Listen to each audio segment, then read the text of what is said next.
Black women have always been at the forefront of saving democracy and transforming it. If people haven't gotten that by now, I don't know where you've been or what cave you've been living in. Because Black women have always led when it comes to cutting edge, doing something different, being authentic, really setting the path. Black women have done that. Black women are leading in their families, their communities, in their homes, and their neighborhoods. The level of volunteerism, the level of entrepreneurship is so high in the Black community.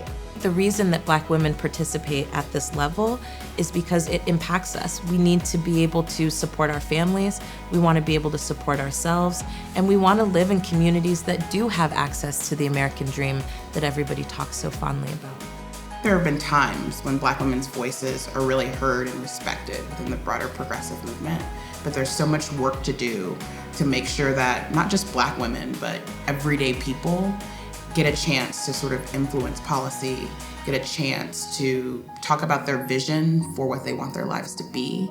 Are the people who Black women voted into office, are they showing their gratitude by pushing the policies and legislation that is going to help rather than harm Black women? And from the last time I checked, no.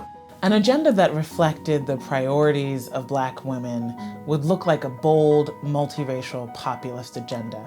It would talk about universal health care, about ending mass incarceration, universal child care and paid family leave, the right to collectively bargain on the job, and addressing environmental injustice, about winning debt-free college and eliminating existing student debt.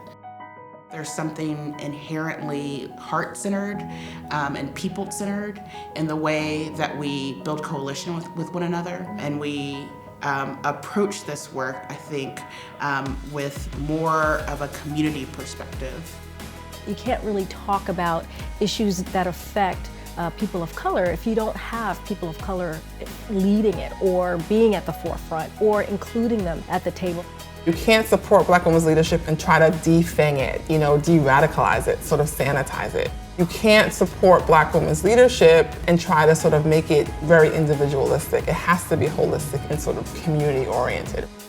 There has been no movement in the United States that has been successful without the active participation of Black women. So we could keep saying identity politics are splitting us, but I think what we're actually seeing is that when we pay attention to the unique experiences of Black women, for example, that it motivates and activates us to be even more amazing politically and electorally than we already are. We'll all be like #winning, right, if we follow and support Black women.